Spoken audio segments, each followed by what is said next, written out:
रामकृष्ण माऊली. सर्वप्रथम राज्यातील सर्व भाविक भक्तांना कार्तिकी एकादशीच्या खूप साऱ्या शुभेच्छा. कार्तिकी एकादशी निमित्त महाराष्ट्र शासनाने 5 ठोस निर्णय घेतलेले आहेत. त्या संदर्भात आपण आज माहिती पाहूयात.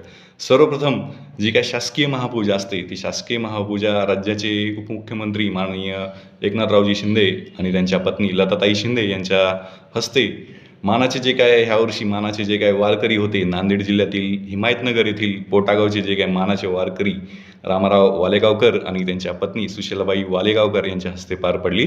आता आपण ते 5 कोणते निर्णय आहेत त्या संदर्भात पाहूयात.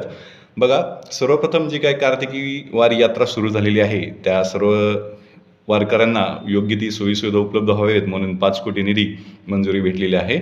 2 नंबरचा जो काही शासकीय निर्णय झालेला आहे, तो काय आपले वारकरी आपले विठू माऊलीच्या दर्शनाला जात असतात, त्यांची गैरसोय होऊ नये, त्यांचं योग्य वेळेमध्ये योग्य ते दर्शन व्हावं यासाठी त्यांना आता तिरुपती बालाजी याच्या धर्तीवर एक दर्शन मंडप उभारण्यासाठी म्हणजेच दर्शनाची योग्य सोय होण्यासाठी 130 कोटी रुपये या दर्शन मंडपासाठी देण्यात येणार आहेत.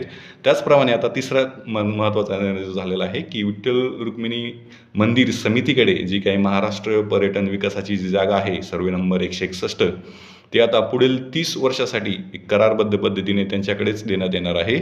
त्यानंतर चौथा निर्णय जो आहे की आपली चंद्रभागा नदी, जी काय आपली चंद्रभागा नदी आहे, त्या चंद्रभागा नदीचं प्रदूषण कमी करण्यासाठी ठोस कार्यक्रम आखण्यात येणार आहेत.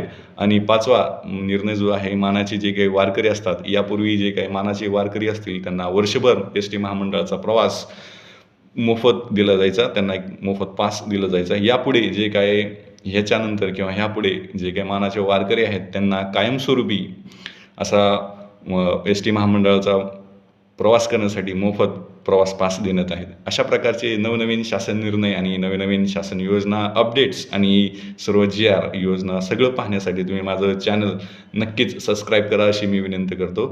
धन्यवाद आणि रामकृष्ण हरी माऊली.